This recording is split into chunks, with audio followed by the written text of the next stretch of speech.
Hello दोस्तों, रोज़ की तरह अनलिखनी ब्लॉग में सबका हार्दिक स्वागत है। सबके मंगल बख्श की कामना के साथ बड़ों को मेरा सादर नमस्कार, छोटों को मेरा आशीर्वाद। मैं ठीक हूँ, आशा करता हूँ कि आप ठीक होंगे। दोस्तों, आज रामचरितमानस के उत्तरकांड की समीक्षा और प्रसंग के संबंध में मर्यादा पुरुषोत्तम भगवान रामचंद्र जी कि भगवान अयोध्या से जब वह लौटते हैं और लौटने के बाद उनका पुनः राज्याभिषेक होता है और राज्याभिषेक के बाद अनेक वेद स्तुति होती है, वेदों का गुणगान होता है। वेद अपनी मर्यादा के अनुसार मर्यादा पुरुषोत्तम भगवान राम सिंह के चरित्र का गुणगान करते हैं। इसी अनुक्रम में भगवान शिव जो मर्यादा पुरुषोत्तम भगवान राम सिंह के हमेशा उनके शरणागत थे और अनेकों भावों से जब भगवान राम मानव रूप में अवतरित होकर अपनी लीलाएं को दिखाते हैं, रचनाओं को दिखाते हैं और उन रचनाओं को के भावों को अंतर्मन से मानवता के जीवन को संजो कर रखने के लिए पार्वती या गौरा माता से उन भावों को संचित करते हैं और उनकी रूपरेखा को परिणित करते हैं और मानव अवतार में उनकी लीलाओं का पूरा चरित्र चित्रण करते हैं। इसी अनुरूप में भगवान शिव ने उनकी मर्यादा पुरुषोत्तम भगवान राम जी ने जब अयोध्या में आकर के गुरु वशिष्ठ ने उनका राज्याभिषेक किया, उस राज्याभिषेक को के सुंदर सुरम्य आभामय मंडल को के स्वरूप को देखने के लिए अनेक देवतागण वहाँ उपस्थित हुए। ऐसे अवसर पर ब्रह्मा विष्णु महेश शिव जी भी वहाँ पर मर्यादा पुरुषोत्तम भगवान राम जी का आशीर्वाद प्राप्त किया और भक्ति भाव से स्तुति करते हुए बरनि उमापति राम गुणों हर्ष गई कैलाश, तब प्रभु कपिन दिवाई सब विधि सुखपुद बास। श्री राम जी के गुणों का वर्णन करके उमापति महादेव जी हर्षित होकर अपार साकार रूप में भगवान के दिव्य दर्शनों का ध्यान करते हुए, उनके दिव्य स्वरूप का वर्णन करते हुए और मानव जीवन में, मानव चिंतन में उनके भावों को किस प्रकार से उन्होंने मानव लीला को, मानवीय जीवन को इस सृष्टि के रूप में अवतरित करने के भाव प्रकट किए। तो अनेक प्रकार से बानरों की शुभता के बातों को और जो उनके साथीगण थे उनकी शुभता के लिए, क्योंकि शिव जो है कल्याणकारी हैं, कल्याण के देवता माने जाते हैं, देवों के देव हैं, सब प्रकार से सुख देने वाले, सबका हित करना उनके जीवन में, भगवान शिव के जीवन में था। यही कामना भगवान शिव ने प्रभु राम से की। सेवक के रूप में समर्पण के भावों को दिखा करके तब वह कैलाश पर्वत को चले गए। तो दोस्तों, सुंदरकांड के इस प्रसंग में भगवान शिव रामचंद्र जी के किस प्रकार के मानव रूप का पूरा विस्तार से वर्णन करते हैं, उनके स्वरूप का ध्यान करते हैं और तुलसीदास जी ने जिस प्रकार का वर्णन किया है उसका सचित्र वर्णन करते हुए कैलाश को जाते हैं। इसी क्रम में दोस्तों आज के शुभ पंचांग की शुरुआत करते हैं। आज का पंचांग दोस्तों आज 29 जुलाई 2024 सावन मास की कृष्ण पक्ष की नवमी तिथि। आज का शुभ दिन शुभ सोमवार 5:55 तक सायं तत्पश्चात दोस्तों नवमी रहेगी 5:55 तक, और उसके बाद दशमी तिथि का शुभारंभ हो जाएगा। और सूर्य कर्क राशि में आज विराजमान हैं। गंड योग 5:55 तक गंड में, उसके बाद वृद्धि योग है, करण तैतिल है, और 6:39 तक और गर 5:56 तक वणिज योग, और 5:18 तक वाद और बिस्ती है। आज का दिन दोस्तों शुभता का मानक माना गया है। अनेक शुभ कार्यों को करने के लिए बहुत ही शुभमय दिन है। आज के शुभ मुहूर्त की अगर बात करें तो अभिजीत मुहूर्त 12:07 से 12:59 तक शुभ कार्य को हम शुरू कर सकते हैं। अमृतकाल आज का दोस्तों 6:16 से 7:49 तक। ब्रह्म मुहूर्त आज का 4:24 से 5:12 तक। आज के राहु काल यानी इस दौरान हम किसी प्रकार के शुभ कार्य को करने से परहेज करेंगे। 7:23 से 9:04 तक सुबह के समय। आज का सूर्योदय दोस्तों 6 बजे सूर्योदय है, और सूर्यास्त जो है 7:06 तक। इस प्रकार दोस्तों आज के सूक्ष्म पंचांग के भाव हैं। हमारे जीवन में दोस्तों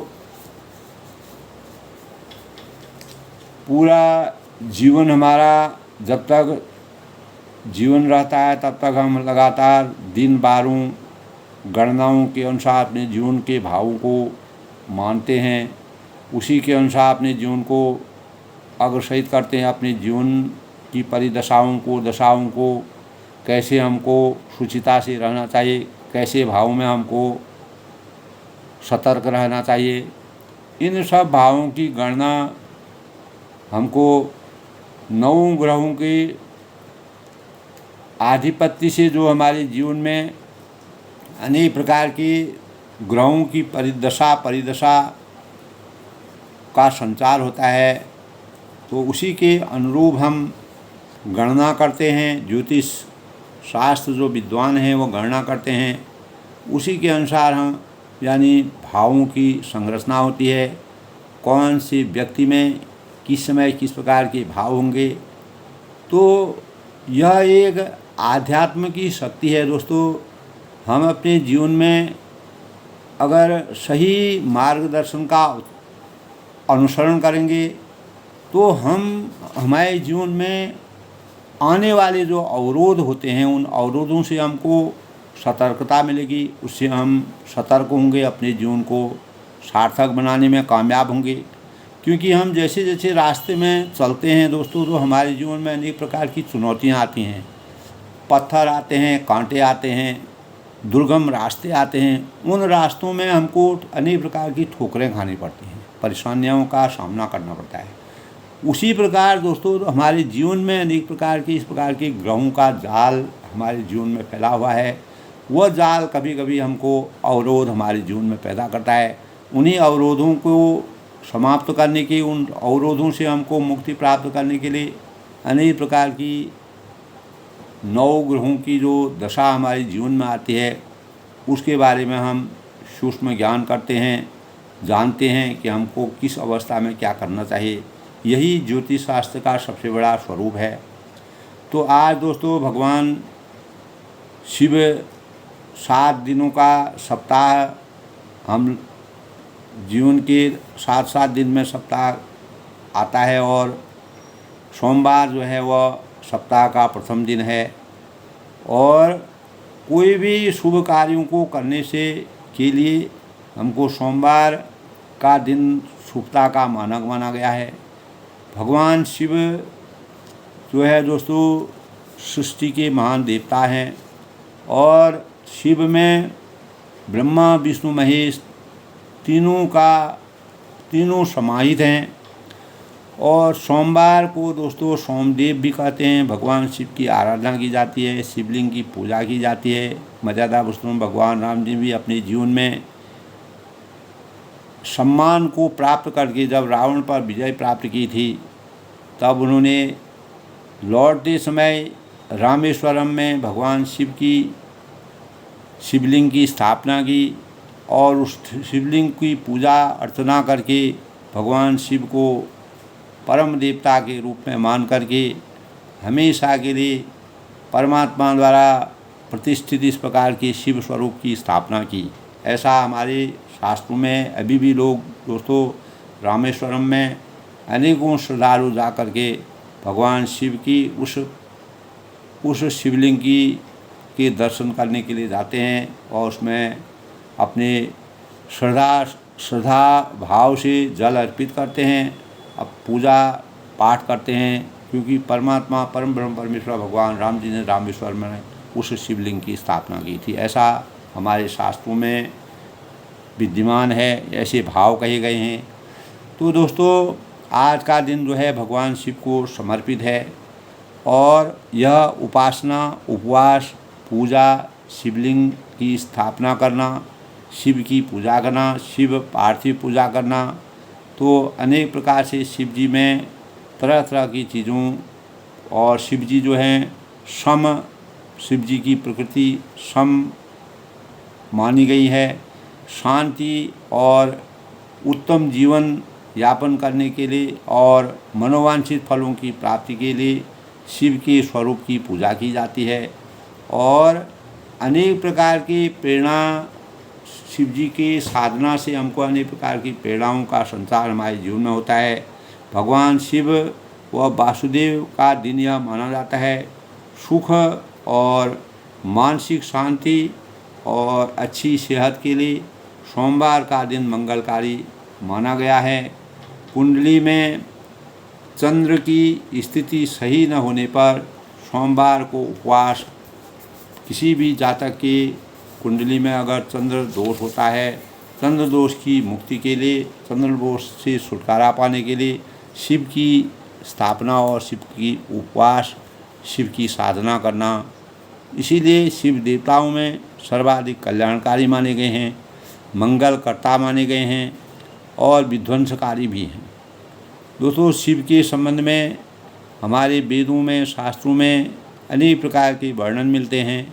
सृष्टि में जब ऐसा कहा गया है हमारे शास्त्रों में, शिव सृष्टि में जब कुछ नहीं था तो मात्र शिव ही का स्वरूप था और प्रलय के बाद भी शिव ही शेष रहेंगे, ऐसा हमारे शास्त्रों का विधान है।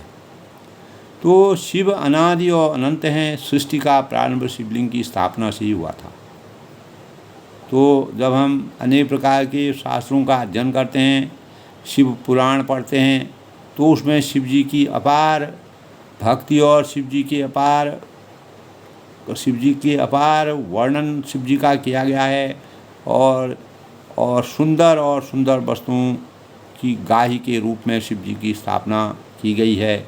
शिव ही दोस्तों ग्रंथ पुराणों में ब्रह्मा के नाम से संबोधित किया जाता था। उपनिषदों में एक स्थान पर लिखा है, तमीश्रणां परम महेश्वरं तं देवतानां परम सदेवताम पतिनां परम परस्ताद चिदाम देव भूमि स्वमीड्यम। यानी सृष्टि में जब कुछ भी नहीं था और अर्थात शून्य व्यापक था, चारों तरफ सन्नाटा था, शांत वातावरण था, तो केवल शिव जी का स्वरूप है। ऐसा ब्रह्मांड की शुरुआत में केवल अंधकार चारों तरफ फैला था, तो शिव जी के ही शौर्य से सूर्य की उत्पत्ति मानी गई है, जिससे हमें आज भी हम दिन रात की अनुभूति करते हैं। दिन रात पूरा सूर्य और पूरा पृथ्वी अपने धूरी में घूमती रहती है और सूर्य भी उसी अनुसार रात और दिन के भावों को संचित करके हमारे जीवन में सृष्टि का निर्माण, इसी प्रकार सृष्टि का भाव चलता रहता है। यानी सृष्टि की रचना निरंतर चलती रहती है, कोई आए कोई जाए, ये सृष्टि का नियम है। शिव सृष्टि के ब्रह्म हैं। ब्रह्मा विष्णु महेश के साथ शिव का नाम कल्याणकारी माना गया है। शिव इंद्र और देवताओं से भी उच्च देवता माने गए हैं। शिव महान है, उन्होंने मानव ही नहीं देवताओं की सुरक्षा के लिए भी, मैंने पहले ही बताया था कि दोस्तों, इन्होंने विस्फान तक किया था, नीलकंठ ये कहलाए थे। और समुद्र मंथन के समय जब सूर और असुरों की भयंकर युद्ध हुआ, उस समय शिव जी ने विस्फान करके देवताओं की विपत्ति से उनका कल्याण किया, कार्य की सिद्धि की। और देवताओं के कल्याणकारी कार्य करके शिव ब्रह्मा और विष्णु से भी अधिक पूजनीय माने जाते हैं। तो दोस्तों, शिव सूर और असुर दोनों में पूजनीय हैं, क्योंकि शिव सर्व विद्यमान हैं। उनके अंतःकरण में कोई सूर है असुर है, अगर उनकी पूजा में वह सफल है तो उनके लिए इस प्रकार के कोई भाव निरंकारी हैं। और तो शिव ने सबके कल्याण की कामना करते हुए सबको एक भाव से देखा, अनेकों वरदान दिए और सृष्टि को विध्वंसकारी असुरों से ही प्रकोप से बचाने का भी कार्य किया।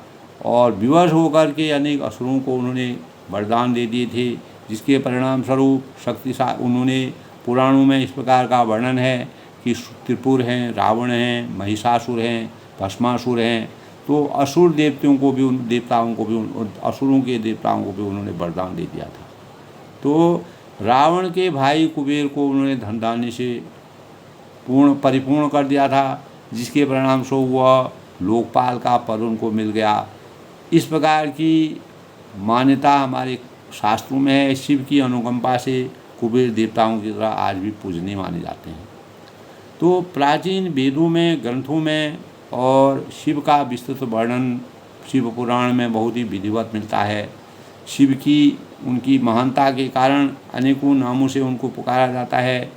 और महेश्वर है, नटवर है, चंद्रशेखर है, गंगाधर है, नागेश्वराय है, कैलाशपति है और मृत्युंजय है, पशुपति है, हरिहर हैं, महादेव हैं, त्रिलोकीनाथ हैं, रुद्र हैं और अर्धनागेश्वराय है, उमापति, शंकर। तो विभिन्न नामों से शिव की अर्चना की जाती है। भोलेनाथ हैं। तो शिव अपनी महानता के कारण संपूर्ण भारत में नहीं, विदेशों में भी उनका नाम प्रचलित है। शिव विश्व में शिव की पूजा सबसे प्राचीन और मंगलकारी मानी जाती है। शिव को सगुण और निर्गुण दोनों रूप में शिव भगवान की पूजा की जाती है। और शिव की पूजा शिवलिंग की मूर्ति में की जाती है। और ओम त्र्यंबकं यजामहं सुगंध्यं पुष्टिवर्धनं उर्वारुकमिव बंधना मृत्युर्मोक्षी मार्ताम शिव मामृताम। यानी शिव की पूजा संकटों से सुरक्षा करना और आराधक को दीर्घ आयु की प्राप्ति करना। जो अनेक स्त्रियां, जो कुंवारी स्त्रियां होती हैं, उनको मनवांछित वर की प्राप्ति के लिए शिव की उपासना करना बहुत ही लाभदायक माना गया है। इसी प्रकार स्त्रियां, जो वैवाहिक स्त्रियां हैं, उनको अपने पति की दीर्घायु के लिए शिव का उपवास करना बहुत ही अच्छा माना गया है। शिव की पूजा रत्न है, भूषण है और धन धान्य से की जाती है। और अनेक जो ज़रूरतमंद लोग हैं उनको विधिवत जो है उनका कल्याण किया जाता है। बेलपत्र है, फल है, फूल है और जल भगवान शिव में अर्पण किया जाता है। उनके शिवलिंग की पूजा होती है। भोले भंडारी शिव सभी तरह से पूजा से प्रसन्न होकर आराधक का कल्याण करते हैं और मनोवांछित फलों की प्राप्ति आराधक को होती है। तो इस प्रकार दोस्तों, कल के प्रसंग की बात, जैसे कि दोस्तों भगवान शिव यानी शिव भगवान ने किस प्रकार से मर्यादा पुरुषोत्तम भगवान राम जी की स्तुति की और अनेक प्रकार से उनकी स्तुति करके अपने भावों को इस संसार में व्यक्त किया। तो अति दीन मलिन दुखी नितहि जिनकी पद पंकज प्रीत नहीं, अवलंब विलंब जहाँ जिनके प्रिय संत अनंत सदा तिनके। नहीं राग न लोभ न मान मदा, तिनके सम वैभव वा विविधा। एते सब सेवक होत मुदा, मुनि त्यागत जोग भरोस सदा। करे प्रेम निरंतर नेमली, पद पंगर सेवक युद्ध शुद्ध ही। सममान निरादर आदर ही, समसंत सुखी निविचरंत मही।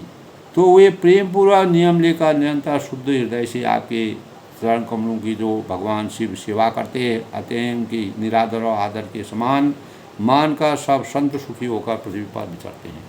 तो भगवान रामचंद्र की आराधना के लिए सब लोकों से आते हैं।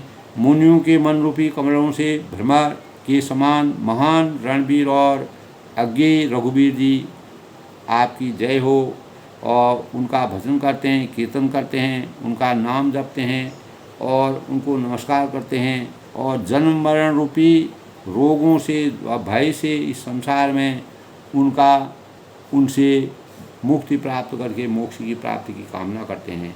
गुण और शील और कृपा के परम धाम परम स्थान लक्ष्मीपति भगवान रामचंद्र की निरंतर पूजा और जन्म मरण सुख दुख राग द्वेष से विरक्त होकर द्वंद्व समूह का नाश करने की कामना करते हैं।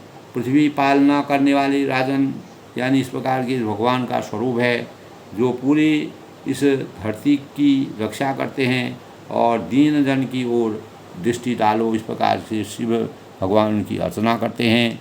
और बार बार वे यही वरदान मांगते हैं कि मुझे आपके चरण कमलों में स्थान मिले, अचल भक्ति मिले और मैं आपके भक्तों का सत्संग सदा प्राप्त हो हमें। और वह कहते हैं कि हे लक्ष्मीपति, हे मर्यादा पुरुषोत्तम शिरोमणि, मर्यादा पुरुषोत्तम हर्षित होकर मुझे अपना इस प्रकार का वरदान दीजिए, मेरे अंतःकरण में इस प्रकार के भाव बढ़ गई। और श्री रामचंद्र के गुणों का वर्णन करते हुए उमापति महादेव की जो हैं वरन उमापति राम गुणों हर्ष गई कैलाश, तब प्रभु कपिन दिवाई सब विधि स्वरूपाल। तब उन्होंने सभी कैलाश में जो अपना खुद कैलाश को चले गए, प्रभु ने बानरों को, उनके जो सेवक थे, सेवकों को सब प्रकार की सुख को देने वाले डेरे दिलवाए और परमात्मा का आशीर्वाद प्राप्त किया। तो इस प्रकार भगवान शिव की आराधना करके और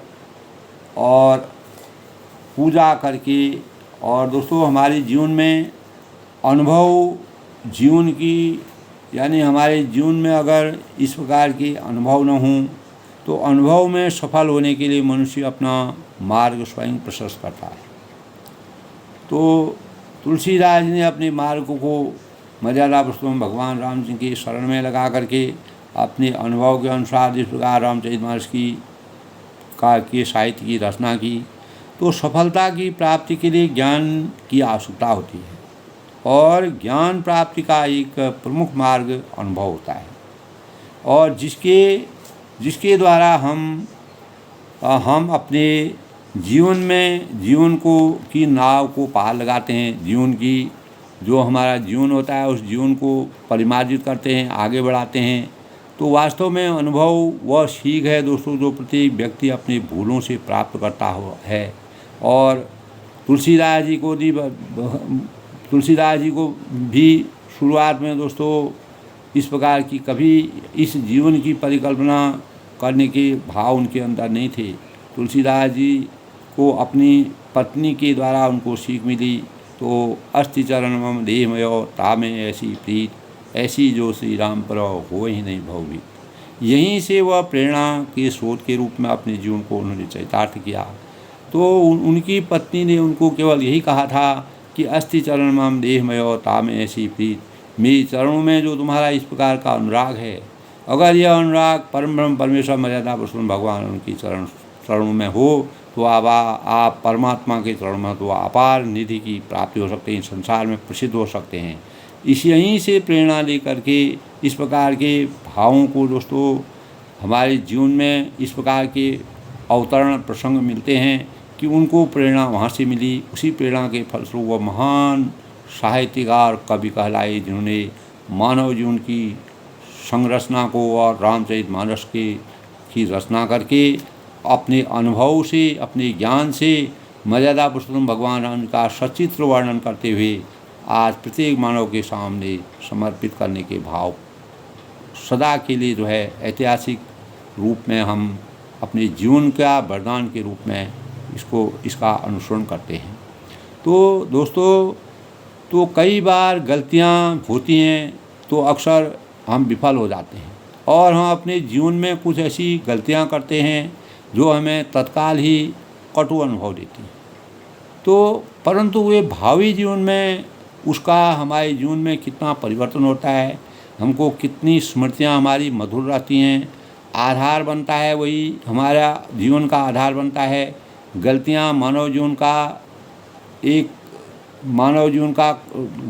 जीवन के अंदर गलतियां करना एक प्रकार के भाव हैं। बिना गलतियों के हम अपने जीवन में सबक नहीं सीख सकते हैं। यहीं से हमको अनुभवों की प्राप्ति होती है। तो परंतु भावी जीवन में तमाम संभावित स्मृतियों को मधुर बनाने का आधार हमारे जीवन में गलतियों से ही होता है। दरअसल उनसे प्राप्त जो अनुभव हमको प्राप्त होते हैं उसके आधार पर अपनी अनेक बार हम ऐसी गलतियों से बचते हैं और दोबारा उस गलती को दोहराते नहीं हैं। और किसी ने सभी कहा है कि गलती करना मूर्खता नहीं होती है। तो गलती करना मानव जीवन का एक प्रकार का स्वभाव है, तो बल्कि गलतियों को दोहराना ही मूर्खता है और अनुभव ही हमें ऐसी गलतियों से बचाने के लिए सहायक सिद्ध होते हैं। तो तुलसीदास जी को जिस प्रकार का अनुभव प्राप्त हुआ और उनको जहाँ से प्रेरणा मिली वह मैंने आपको बताया। दोस्तों, इस संदर्भ में हम अनेक प्रकार के जो प्रबुद्ध लोग हैं, महात्मा गांधी थे, भूल करके ही हम कुछ सीख सकते हैं, उन्होंने बताया। लेकिन इसका मतलब यह नहीं है कि जीवन भर भूल ही हम करते रहें। तो सीखना मात्र के लिए हम अपने जीवन में हमेशा भूल करते नहीं रह सकते हैं। अगर हम कोई नई चीज़ सीखनी है, तुलसीदास ने जिस प्रकार से रामचरितमानस की इतना बड़ा रामचरितमानस लिखा, तो उन्होंने एक बार गलती करने के बाद और अपने जीवन को जिस प्रकार से उन्होंने एक प्रेरणा से उनका जीवन अपार अनुभवों का सागर बन गया। तो हमें कोशिश करनी चाहिए कि हर एक गलती के अनुभव किया जाए, भविष्य में उस गलती को दोहराया न जाए और उससे अपने जीवन को परिमार्जित किया जाए। जो भी भावी नागरिक हैं उनको रामचरितमानस के अनुभवों से अनेक प्रकार की प्रेरणा प्राप्त होती है। हम किसी प्रकार की परीक्षाएं देते हैं, कहीं पर कार्य करते हैं, तो रामचरितमानस का अगर आपको अच्छी प्रकार ज्ञान होगा तो आप अपने जीवन में किसी चीज़ की भी प्राप्ति आसानी से कर सकते हैं। केवल हमको आध्यात्म ही नहीं सोचना है, बल्कि जीवन को कैसे चरितार्थ किया जाता है, ये भाव जो है हमको रामचरितमानस में प्राप्त होते हैं। तो अतीत से सबक लेकर उसमें सुधार करना मानव जीवन का सबसे बड़ा लक्ष्य है और जीवन में आगे बढ़ने की अपनी राह प्रशस्त होती है। गलतियां मानव जीवन का स्वभाव है। हमारे जीवन में कुछ बड़े अनुभव कठिन परिस्थितियों में प्राप्त होते हैं। जब हमको किसी प्रकार की चुनौती मिलती है, मर्यादा पुरुषोत्तम भगवान राम जी को 14 साल के वनवास के दौरान अनेक प्रकार की चुनौतियों से, कठिनाइयों से गुजरना पड़ा और उन परेशानियों से सुलझ करके उन्होंने अपने जीवन को समतामूलक भावों में अग्रसित करके आगे बढ़ाने की प्रेरणा से मानव जीवन को जिस प्रकार सचेत किया। तो दोस्तों, इसीलिए सच ही कहा है कि अनुभव से बड़ा बेहतरीन और कोई मार्गदर्शन जीवन में नहीं होता है। तो तुलसीदास जी को भी दोस्तों अपने अनुभव से उन्होंने किस प्रकार की रचना की। कोई शिक्षक होता है और वह न कोई सचेतक होता है। अनुभव रहित जो जीवन जो होता है वह पतवार के समान है। अनुभवों का होना किसी भी कार्य को लक्ष्य तक पहुंचाने के लिए अनुभव की नितांत आवश्यकता होती है। और नाव हमारी, अगर हम सही अनुभव हमको नहीं होगा तो हमारी नाव समुद्र में जो है इधर उधर डोलती रहेगी। तो हालांकि अनुभव तभी गुणकारी होता है, तभी उसमें गुणवत्ता आती है जब हम कर्म की कसौटी पर उसके खरेपन को परखते हैं। तुलसीदास जी ने इतनी बड़ी साहित्य की रचना की। रामचंद्र जी का कब त्रेता में जन्म हो गया था और तुलसीदास जी ने ऐसी रचना को करके ऐसा साक्षात वर्णन किया है जो उनके अनुभव की दिव्यता का मानक है। तो दोस्तों, जब हम कर्म की कसौटी पर उसके खरेपन में परखते हैं अपने को और बदली हुई परिस्थितियों में भी, विषम परिस्थितियों में भी और हिसाब से उसकी निरंतर सुधार करने की प्रेरणा से अभिप्रेत होते हैं, तो हमारे जीवन में इसी प्रकार कालिदास थे जिन्होंने अपार एक डाली को काटते समय उनको ज्ञान की प्राप्ति हुई और उसी ज्ञान से वह एक महान शाकुंतलम नामक जो साहित्य उन्होंने लिखा था। तो अनेक प्रकार के कालिदास ने एक महान कवि के रूप में उभरे। तो उनका जीवन भी दोस्तों अनुभवों के आधार पर प्रेरणा के स्रोत के रूप में, मानव जीवन के कल्याण के रूप में परिभाषित हुआ। आज भी हम ऐसे प्रसंगों को अनेक पुस्तकों से पढ़ते हैं, अपने जीवन में लाभ उठाते हैं। तो रामचरितमानस में भी हमको 7 कांडों में अनेक प्रकार की सुचिता के भावों का संचार मिलता है। तो आज के प्रसंग में दोस्तों सुन खगपति यह कथा पावनी, त्रिविधता बभौ भव्य पावनी, महाराज सम शुभ अवसेवा, सुनर लहै नर बिनहि विवेका। तब गरुड़ जी सुनिए, यह कथा सबको पवित्र करने वाली है और दैहिक भौतिक तीनों प्रकार के तापों का और जन्म मृत्यु के भय का नाश करने वाली है। महाराज श्री राम जी के कल्याणमय राजा श्री का चरित्र जो है वह निष्काम भाव से सुनकर मनुष्य वैराग्य और ज्ञान को प्राप्त करते हैं। तो वास्तविक वैराग्य और ज्ञान हमको महाराज कर शुभ अभिषेका, सुनत लहै सब बिरज विकारा। तब इस प्रकार की बातें सुनत लहै नर बिरति विवेका। तो गरुड़ जी जो है इस प्रकार का के भाव कहते हैं। और जे सकाम नर सुनहि ते गावहीं, सुख संपत्ति नाना विधि पाई। काकभूषण जी से गरुड़ जी कहते हैं कि हे गरुड़ जी सुनिए, यह कथा सबको पवित्र करने वाली है। रामचरित की कथा का प्रसंग सबके मन को भाने वाली और इस संसार के दैहिक भौतिक 3 प्रकार की जो ताप होते हैं मानव जीवन के लिए, जो अभिशाप के रूप में हैं, उनसे वह हमेशा मुक्ति प्राप्त कर लेते हैं। जे सकाम नर सुनहि जे गावहीं। और जो मनुष्य सकाम भाव से यानी सकारात्मक भावों से इन सुनहि जे गावहीं सुनते हैं और गाते हैं, सुख संपत्ति नाना विधि पावहीं, वे अनेकों प्रकार की सुख और संपत्ति प्राप्त करते हैं, उसकी प्राप्ति करते हैं। सुर दुर्लभ सुख करि जग माही। ये वे जगत में देव दुर्लभ सुखों को भोगकर अनंत काल में श्री रघुनाथ जी के परम धाम को जाते हैं। तो परमात्मा के धाम जाने का रास्ता तुलसीदास जी ने सकाम भाव से परमात्मा के गुण गाथा को सुनना और उनका अनुकरण करना, सुख और संपत्ति के भावों का संचार करना। सुनहि विमुक्ति विरत अरु विषयी, सुनहि विमुक्त विरत अरु विषयी, लहै भगति गति संपत्ति नहीं, खगपति राम कथा में बरनी, समति विलास त्रास दुगरनी।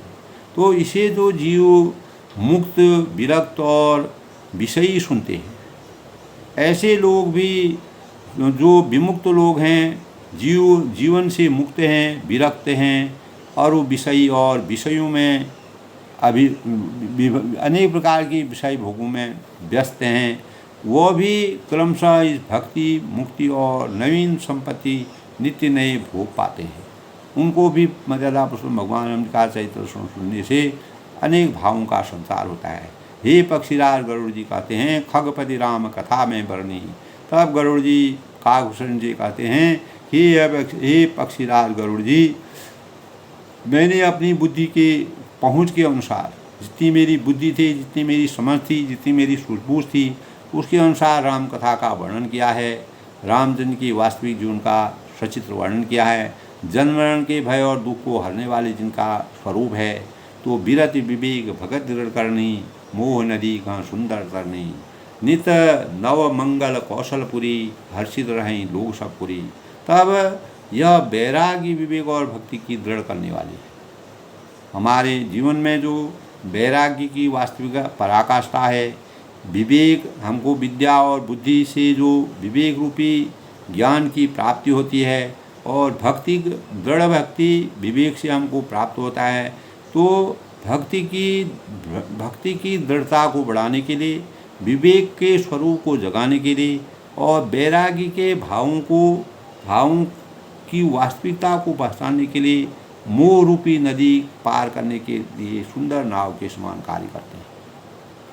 तो ऐसे भावों को नित्य नव मंगल कौशलपुरी अवधपुरी में नित्य नए मंगल उत्सव होते हैं और हर्षित रहें लोग सब पुरी। सभी वर्गों के लोग हर्षित रहते हैं, प्रसन्न होते हैं, खुश होते हैं और मान मर्यादा के प्रति और सुंदर भावों का संचार होता है। और यही भगवान की भक्ति का सबसे बड़ा प्रसाद है।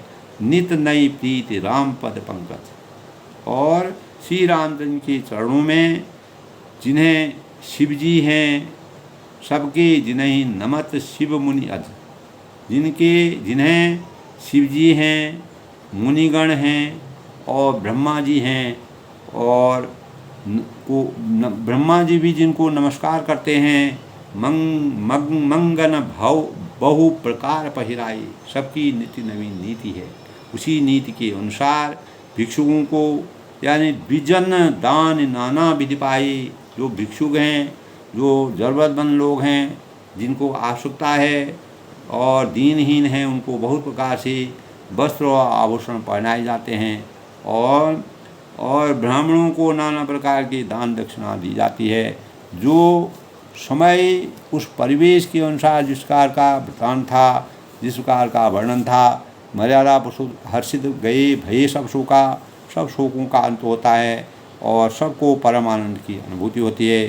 ब्रह्मानंद मगन कवि सबके प्रभु पद प्रीति, जान जाने दिवस दिनों गई माँ सुरभि। तब वानर सब ब्रह्मानंद में मगन हो जाते हैं और प्रभु के चरणों में सबका प्रेम उमड़ता है। और जिन्होंने दिन जाते जाते यही नहीं बात की बात 6 महीने के समान बीत गया, लेकिन उनको ऐसा एहसास नहीं हुआ। बिसरी ग्रह सपने सुध नाही, जिमी पर दोष संत मन माही। तब रघुपति सबकी सखा बुलाई, आई सब निसादर सुनाई। उन लोगों को अपने घर भूल ही गई। तो जो लोग बिसरे ग्रह सपने सुध नाही, और जिनको जागृति की तो बात ही क्या, उन्हें स्वप्न में भी अपने घर की सुधि नहीं थी, कोई याद ही नहीं थी। तो राम भक्ति में वो इस प्रकार से रत हो गए और नहीं आते। तब रघुपति तब सखा बुलाई। तब संतों के मन में दूसरों के द्रोह करने की बात कभी नहीं आती है। जो संत होते हैं, संत हृदय जो होता है वो पावन होता है। पावन संत का हृदय हमेशा पावन होता है। और संतों के सबको सुख यानी दूसरे के द्रोह करने की बात कभी उनके अंतःकरण में नहीं आती है। तब आए सबने सादर सुनाई। तब श्री रघुनाथ के सब सखाओं को बुलाया। सबने आकर आदर सहित उनको प्रणाम किया, सिर नवाया। परम प्रीत सपीम बुलाए, समीप बुलाए। तब उन्होंने सही बड़े ही प्रेम भाव से, आदर के भाव से सबको अपने नज़दीक बैठाया, बुलाया और भगत सुकर वचन उचारे और भक्तों को सुख देने वाले कोमल वचनों को कहे। और तुम अति कीन मोहि सेवकाई, तुमने मेरी बड़ी सेवा की है, हमेशा मेरे आज्ञा का पालन किया है और मानवता के भावों में शुचिता के भावों का संचार किया है। और मुख कह के ही विधि करूं बड़ाई, अपने मुँह से मैं किसी प्रकार का मर्यादा पुरुषोत्तम भगवान राम ने किसी प्रकार के भी महत्वाकांक्षा अपेक्षा और अनेक प्रकार के किसी प्रकार की इंद्रियों में समर्पण की भावनाओं से, उन्होंने परोपकार की भावनाओं से इस संसार में कार्य किए। तो उनके भक्त और सेवक भी उसी प्रकार के बन गए। मुँह पर वह उनका वर्णन नहीं कर सकते हैं। अंतरात्मा से वह कहते हैं कि ताते मोहि तुम अति प्रिय लागे, मम हित लाग भवन सुख त्यागे। मेरे हित के लिए तुम लोगों ने घरों को और सब प्रकार के सुखों को त्याग दिया।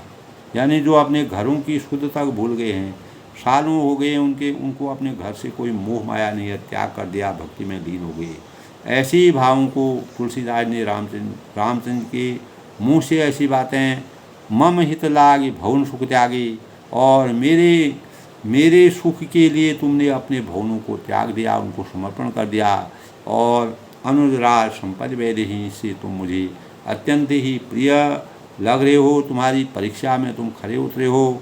और मानव भाव, भक्ति के भाव जो अंतःकरण में होते हैं, वह भक्ति के अलावा पूरा संसार उनके लिए अपना घर बन जाता है। देह गेह परिवार स्नेही, और छोटे भाई राज्य संपत्ति जानकी, अपना शरीर घर कुटुंब और मित्र सभी उनके लिए एक समान होता है। सब मम प्रिय नहीं तुम्हें समाना, मसा न कहूँ मोर यह बाना।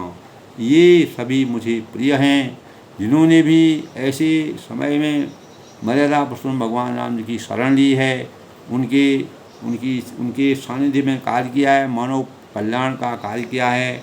इस संसार में अधर्म को हमेशा लिए समाप्त करके धर्म की स्थापना करने के लिए अनेक प्रकार के, जिस प्रकार से मर्यादा पुरुषोत्तम भगवान राम जी अनेकों वनों में जा करके संघर्ष करके रावण जैसे प्रतापी राजा का अंत करके, अहंकारी राजा का अंत करके राम राज्य की स्थापना करने के भाव व्यक्त किए, तो तभी कहते हैं सब मम प्रिय नहीं तुम्हें ही समाना। और ये सभी मुझे प्रिय हैं, परंतु तुम्हारे समान नहीं है। मेरे को सारी प्रजा प्रिय हैं, पूरा वसुधैव कुटुंबकम है, लेकिन जो मेरे सानिध्य में रहा है उनसे मेरा स्नेह और है। मैं मृषा न कहूँ मोर यह बाना, मैं अपनी इस वाणी को यानी झूठ नहीं कहता हूँ, यह मेरा स्वभाव है, मेरा चिंतन है, मेरा स्वभाव है। सबके प्रिय सेवक कर यह नीति, और सेवक सभी को प्यारे लगते हैं। जो सेवा करता है स्वामी की सेवा सही भाव से करने के लिए सेवक की वास्तविकता का पता चलता है। प्रजा का जो सही ढंग से ध्यान रखते हैं, प्रजा की सेवा करते हैं, वही सेवक कहलाता है। तो सेवक सभी को प्यारे लगते हैं। यह नीति है, यह मर्यादा है, यह नियम है। नीति यही कहती है मोरे अधिक दास कर प्रीति, और पर मेरा तो दास पर स्वाभाविक ही विशेष प्रेम है।